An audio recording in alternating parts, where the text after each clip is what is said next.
दोस्तों क्या आप भी कंफ्यूज्ड हो कि आपको फ्रॉन्क्स लेनी है कि ब्रेजा?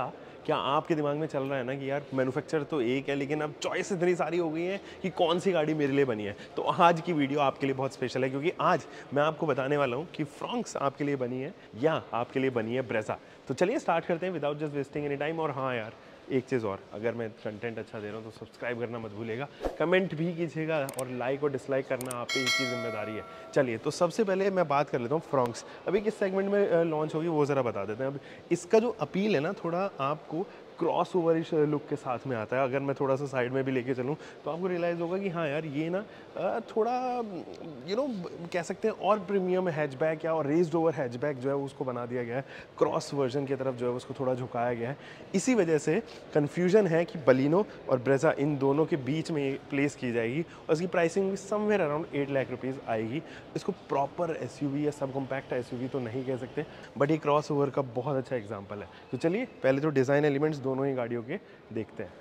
दोस्तों फर्स्ट कम फर्स्ट, सबसे पहले इसके फ्रंट व्यू के बारे में बात करते हैं। एकदम फ्रेश लुक है। मारुति सुजुकी ने कुछ भी यहाँ पे ज़्यादा जो है वो ऐसा पुराना नहीं रखा है, बिल्कुल नया और अपीलिंग लुक है। स्प्लिटेबल हेडलाइट यूनिट्स आपको यहाँ पे मिलती है। इनफैक्ट जो इसका ग्रिल पार्ट है ना, उसमें भी आपको रियलाइज़ होगा कि बहुत सारे जो है वो एलिमेंट्स दिए गए हैं उसको, और बहुत ही एयरी बनाने के लिए, ताकि इसका जो पीछे लगा हुआ कंडेंसर है वो जल्दी ठंडा रहे, रखे गाड़ी को और एसी को। ऑब्वियसली तो रेडिएटर और ग्रिल जो है वो पीछे, ग्रिल के जस्ट पीछे ही जो है वो मेंशन किए गए हैं। ये एलईडीज़ का इस्तेमाल किया गया है। ये डीआरएल है, बट ये डीआरएल जो है वो बाय फंक्शन है, टर्न इंडिकेटर का भी यहाँ पे काम कर देते हैं। तो this is the front look of Fronx.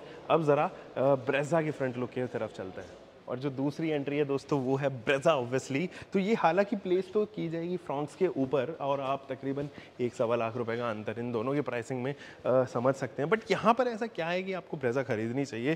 पहले तो एक ओवरऑल लुक देख लेते हैं थ्रू आउट कि ये कितना डिफरेंट है फ्रॉन्क्स से, उसके बारे में ज़रा बात कर लेते हैं। तो देखो, अगर आप इसको देखोगे ना फ्रंट से, और इनफैक्ट जो स्टैंड से देती है, जो रोड प्रेजेंस से देती है, वो आपको completely compact sub compact SUV की याद दिलाएगी। इनफैक्ट ये उस सेगमेंट में आती भी है। फ्रॉन्क्स यहाँ पर जो है वो थोड़ी फीकी बढ़ती हुई नज़र आती है क्योंकि वो क्रॉस सेक्शन में ज़्यादा हिट की गई है। अब यहाँ अगर आप देखेंगे, देखिए ग्रिल यहाँ पे क्रोम का इस्तेमाल किया गया है। अगर आप यहाँ पे देखें तो डीआरएल्स भी जो है वो यहाँ पर कुछ इस तरीके की दी गई हैं, जो कि बाय फंक्शनल नहीं है, ये कंप्लीटली रनिंग डीआरएल्स हैं। और ऊपर आपको टर्न इंडिकेटर यहाँ पर देखने को नज़र आएगा, बट यहाँ पर 2 प्रोजेक्टर हेडलाइट सेटअप है जो फ्रॉन्क्स में मिसिंग थे, और फ्रॉन्क्स में कंप्लीटली एलईडी सेटअप थे। एंड वहाँ पर 3 तरीके के बैरल्स यहाँ पर ऑफर किए गए थे। नीचे अगर आप देखें तो यहाँ पर जो है वो आपको एक फॉग लैंप यूनिट देखने को नज़र आएगी, जो कि एक्चुअली में फ्रॉन्क्स में नहीं है।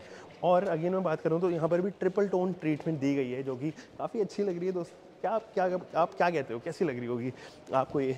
और यहाँ पर सुजुकी का लोगो है। काफ़ी सारा एयर डैम जो है वो दिया गया ताकि अच्छे से हीट कन्वेक्ट हो सके। और यहाँ पर शोल्डर लाइनिंग अमेजिंगली डन की गई है। तो ये जो नया अवतार जो ब्रेजा को इस बार मिला है वो तो कमाल का है। अब देखते हैं फ्रॉन्क्स साइड से कैसी लगती है। दोस्तों ये दोनों ही गाड़ियाँ जो है ना वो साइड प्रोफाइल से अगर आप देखोगे तो लगभग सेम लेंथ है, क्योंकि सब कॉम्पैक्ट हैं ये, यानी कि 4 मीटर के अंदर आती हैं। बट अगर आप फ्रॉन्क्स की तरफ देखो तो आपको हाइट कंपैरेटिवली कम लगेगी, ऑब्वियसली, ठीक है। एक तो हाइट में और एक ग्राउंड क्लियरेंस, इन दोनों में ही ये ज़्यादातर हैच की तरफ झुकती हुई नज़र आती है, नॉट कॉम्पैक्ट एसयूवी की तरफ। हाँ, टायर प्रोफाइल अगर आप देखें तो वो ज़रूर आपको ब्रेजा से छोटे मिलेंगे। यहाँ पर 195 सेक्शन के टायर प्रोफाइल हैं, बट अलॉय व्हील्स काफ़ी अच्छे हैं, डुअल टोन है, और इनका जो डिज़ाइन है वो कम्प्लीटली डिफरेंट है ब्रेजा के कंपैरिजन। मैकफर्सन स्टडी हालांकि इस्तेमाल किया गया है, और पीछे में भी जो है वो टॉर्शन बीम का ही इस्तेमाल यहाँ पर फ्रॉन्क्स करती है। अगर आप हैंडल बार देखें तो उस पर बॉडी कलर रिक्वेस्ट सेंसर दिया गया है।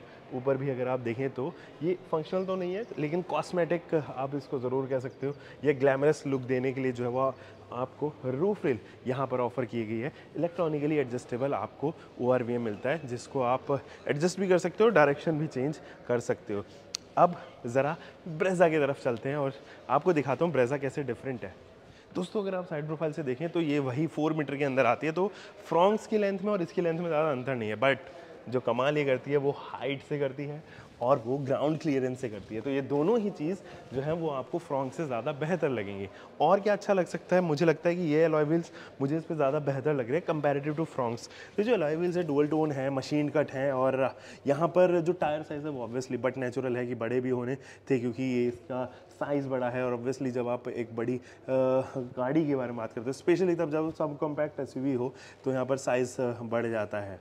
215/60 रेडियल 16 इंचेस के ये टायर्स हैं, यानी कि तकरीबन 20 मिलीमीटर का जो है वो डिफरेंस है। और हाँ, ये ज़रूर मैं कह सकता हूँ कि मैकफर्शन स्ट्रट और टॉर्शन बीम ये दोनों ही जो है वो दोनों गाड़ियों में आते हैं। सस्पेंशन में कोई ज़्यादा बदलाव एक्चुअली नहीं है, सेम टाइप के सस्पेंशन यहाँ पर हैं। बट एक चीज़ और आप देखो, ये जो क्लैडिंग है ना, ये लोअर पोर्शन पर भी दी गई है, यहाँ तक क्लैडिंग है, और ये क्लैडिंग पीछे तक जो है वो जाती है, थ्रू आउट द बॉडी इसको कवर करती है। बॉडी कलर्ड ही आपको हैंडल बार मिलते हैं, डुअल टोन ट्रीटमेंट में आपको पियानो फिनिशिंग के साथ में इसके ORVM देखने को नजर आएंगे, जो कि इलेक्ट्रिकली एडजस्टेबल है दोस्तों, और आप इनको इलेक्ट्रिकली फोल्ड भी कर सकते हैं। अगेन रिक्वेस्ट बटन दोनों तरफ दिया गया है 360 डिग्री कैमरा के साथ में, तो ये चीज़ तो कॉमन है फ्रॉन्क्स और इसके अंदर। बट हाँ, ये जो रूफ रेल है ये थोड़े फंक्शनल रूफ रेल हैं, इनके ऊपर आप कैरियर लगा सकते हो। बट जो फ्रॉन्क्स के ऊपर रूफ रेल आए थे वहाँ पर थोड़ी सी आपको निराशा होनी पड़ेगी। निराशा इसलिए क्योंकि वो केवल कॉस्मेटिक रूफ रेल्स यहाँ पर रहते हैं।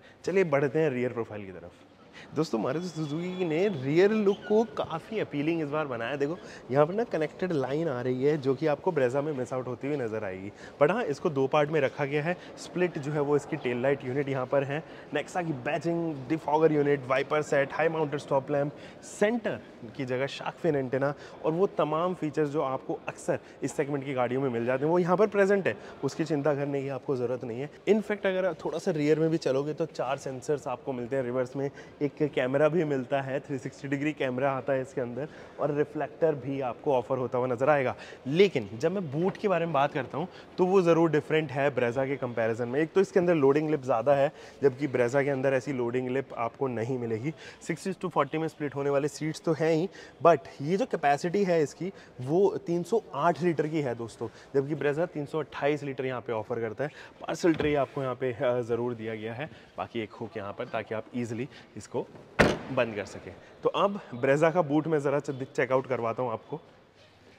तो दोस्तों ये है, देखो इसके रियर प्रोफाइल, यहाँ पर भी स्प्लिटेबल है, टेल लाइट यूनिट दी गई है। और ये जो टेल लाइट्स हैं ये मेरी काफ़ी फेवरेट है। हालांकि मुझे फ्रॉन्क्स की ज़्यादा पसंद आती है, बट इस सेगमेंट में जो सबसे बेहतरीन टेल लाइट फ़िलहाल कोई गाड़ी दे रही है वो मुझे ब्रेजा लगती है। रीज़न बीइंग, ये जो आप देखते हो ना, ये जिस तरीके से स्ट्रेच की गई है और ये बॉडी में जिस तरीके से इंटीग्रेट होती है इसके टेल गेट में, वो काफ़ी कमाल की है। वो अलग अपीयरेंस इस गाड़ी को देती है। रिवर्स की लाइट, और यहाँ पे 3D जो है वो आपको रात में जब आप चलोगे तो आपको थोड़ी 3D इफेक्ट देखने को नज़र आएगा। हालांकि LEDs का ही इस्तेमाल किया गया है।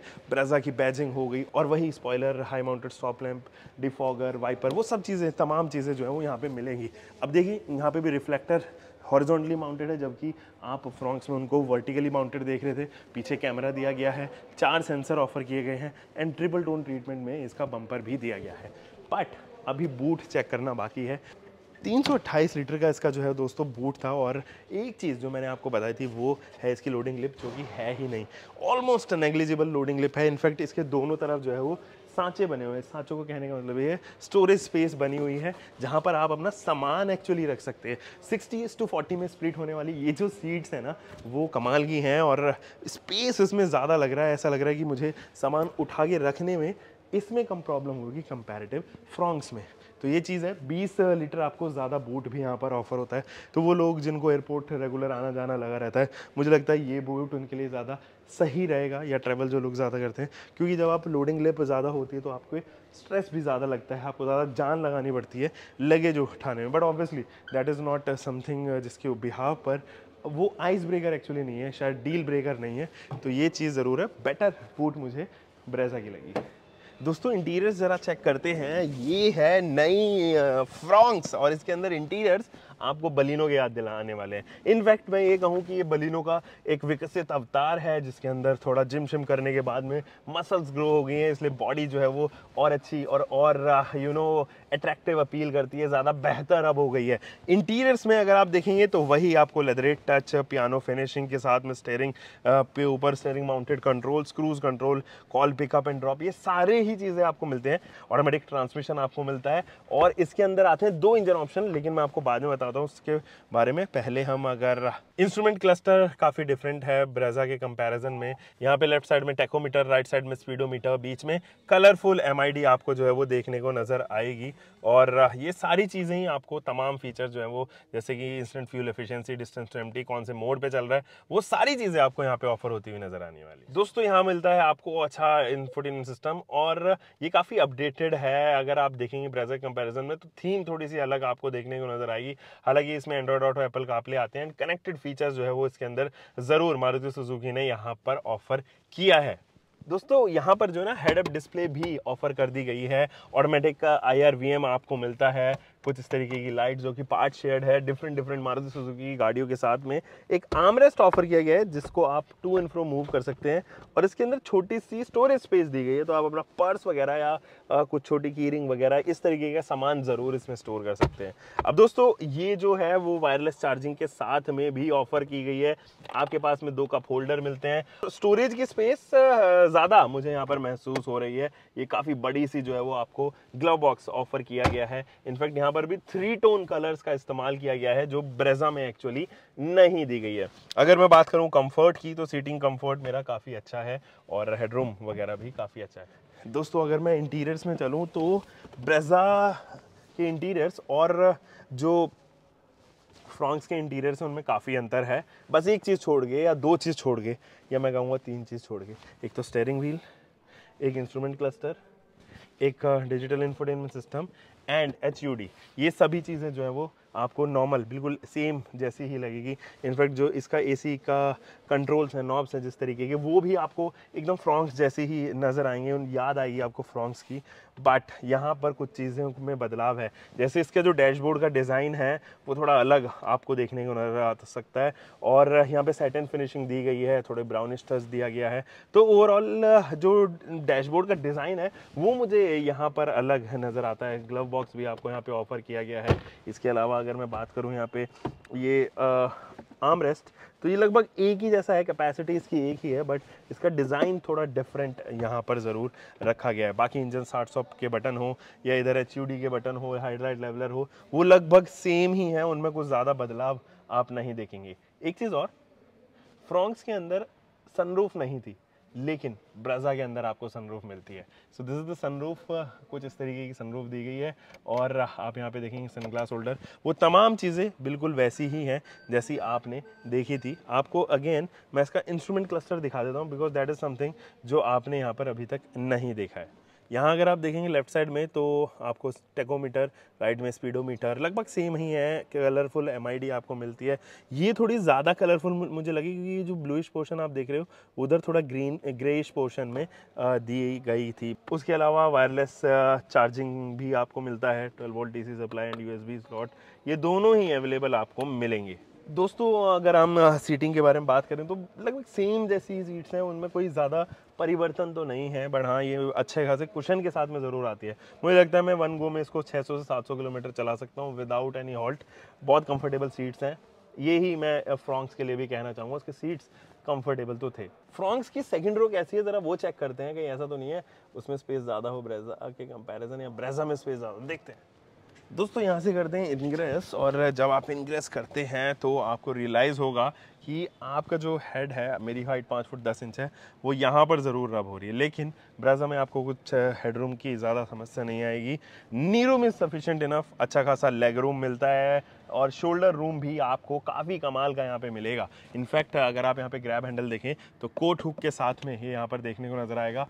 एक आपको जो है वो पीछे रीडिंग लैंप का भी ऑप्शन दिया गया है, सेपरेट है ताकि वो शेयर किया जा सके। अच्छी बात ये है कि जब आप बीच में बैठते हैं तो आपको बीच वाले पोर्शन के लिए भी यहाँ पे हेडरेस्ट दिया गया है, तो मैं चाहूँ तो इस हेडरेस्ट का भी इस्तेमाल कर सकता हूँ। बट यहाँ पर आने के बाद में मेरा जो सर है वो एकदम रब हो रहा है। रीज़न बीइंग ये जो हम्प यहाँ पर दिया गया है सीट में, इसकी वजह से हाइट और डिक्रीज़ यहाँ पर हो जाती है मेरे जैसे लोगों, यानी कि 5 फुट 10 इंच 5 फुट 9 इंच के आसपास जितने भी लोग हैं उनको यहाँ पर। अच्छा एक चीज़ और, अगर आप चाहें तो इस सीट को जो है वो रिक्लाइन कर सकते हैं, डिक्लाइन कर सकते हैं, एंगल चेंज एक्चुअली कर सकते हैं। रिक्लाइन एंगल जो है वो आप यहाँ पे ज़रूर एडजस्ट करेंगे, बाकी तमाम चीज़ें सेम है। दोस्तों अगर मैं इंटीरियर्स के बारे में बात करूं या रियर रो के बारे में बात करूं तो मुझे लगता है कि ब्रेजा ज़्यादा इंटरेक्टिव है। हेडरेस्ट ऑब्वियसली एडजस्टेबल तो यहाँ पर है, उधर भी एडजस्टेबल थे, उधर 3 थे इधर 2 हैं, लेकिन इधर एक आर्मरेस्ट कुछ इस तरीके का यहाँ पर आपको देखने को नजर आएगा। कप होल्डर्स के साथ में एक हुक भी दिया गया है ताकि आप अपना सामान वगैरह रख सकें। नी रूम मुझे लगता है कंपैरेटिवली थोड़ा सा कम है अगर मैं फ्रॉन्क्स के बारे में बात करूं, और आपके पास में अच्छा खासा यहाँ पर जो है वो लेग रूम ऑफर होता हुआ नजर आएगा। Shoulder room is sufficient enough, उसमें कोई परेशानी मुझे नहीं हो रही है। यहाँ पर जो हेड रूम है दोस्तों वो फ्रॉन्क से काफ़ी बेहतर है। रीज़न बीइंग इसकी हाइट अच्छी है, जिस वजह से इसको हेड रूम में काफ़ी इजाफा मिलता है, हेड रूम अच्छा खासा मिलता है। और grab handle with coat hook, ये सारी चीज़ें तमाम चीज़ें जो है वो ऑलमोस्ट सेम है, लेकिन जो पीछे की जो स्पेस है ना वो ज़्यादा लिवेबल मुझे लगी comparative to Fronx, because of this practicality जो यहाँ पर ऑफर की गई है। तो चलिए इट्स हाई टाइम कि मैं आपको बताऊं कि इसके अंदर इंजन कौन सा एक्चुअली आता है। तो सबसे पहले इंजन बे को यहाँ पे एक्सेस करते हैं। जो इसके अंदर इंजन आते हैं वो 2 इंजन ऑप्शन है। अगर आपको चाहिए रेगुलर जो बलिनो के अंदर इंजन आता है, या इनफैक्ट आप उसको स्विफ्ट में भी देखते हो, तो एक 1.2 लीटर का पेट्रोल नेचुरली एस्पिरेटेड इंजन आप यहाँ पर देख सकते हैं। बट अगर आपको चाहिए एक परफॉर्मेंस इंजन और आप चाहते हैं कि यार मेरे को हाईवेज पे भी उतरना है और मुझे थोड़ा जो है वो एंथुजियाज्म बरकरार रखना है अपनी गाड़ी के साथ में, तो here is the booster jet engine. ये वही इंजन है जो बलिनो आरएस के अंदर आया करता था, पहले इंपोर्ट किया जाता था जापान से, बट अभी जो है वो ये booster jet engine, turbocharge engine आ गया है। 1.0 लीटर का ये जो बूस्टर जेट इंजन है वो 100 PS की पावर प्रोड्यूस करता है, और इसको मेट किया गया है एक ऑटोमेटिक ट्रांसमिशन के साथ में। अगर आप चाहते हैं 1.2 लीटर इंजन लेना तो वो भी आप यहाँ पर ले सकते हो। और ट्रांसमिशन ऑप्शन आपको 5 स्पीड मैनुअल ट्रांसमिशन, इसमें भी आपको जो है वो काफ़ी सारे ट्रांसमिशन ऑप्शंस मिलते हुए नज़र आने वाले हैं। So this is the booster jet engine जो ब्रेजा के अंदर एक्चुअली नहीं है।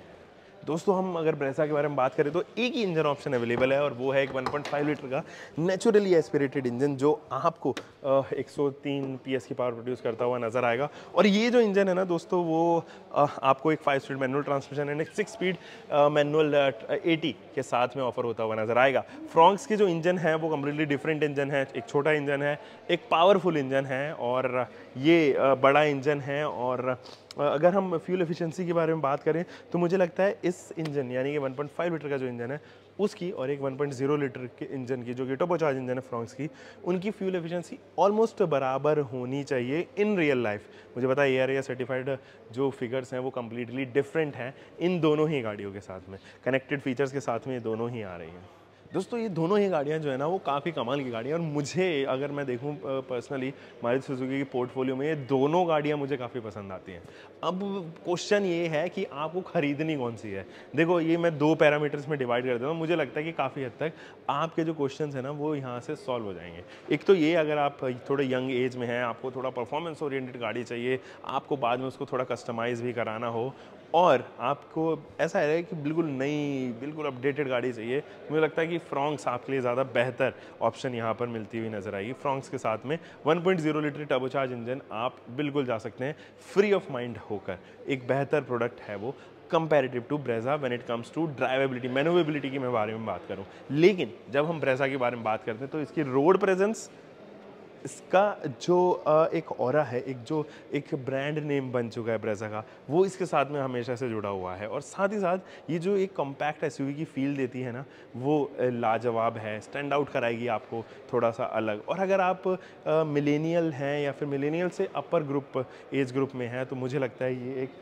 परफेक्ट फिट आपके लिए यहाँ पर रहने वाली है। मैं जानता हूँ SUV होने की वजह से थोड़ा सा बॉडी रोल इसमें कंपैरेटिव टू फ्रॉन्क्स ज़्यादा रहेगा, तो बेहतर और कंफर्टेबल राइड के लिए आप फ्रॉन्क्स की तरफ जाइए। और अगर आपको चाहिए यार मुझे एक वो किलर लुक चाहिए, पर्सनालिटी, आप चाहते हैं टायर वगैरह अपग्रेड कराना, बाद में थोड़ा इसको रगड़ बनाना चाहते हैं, तो ब्रेजा उनके लिए भी है।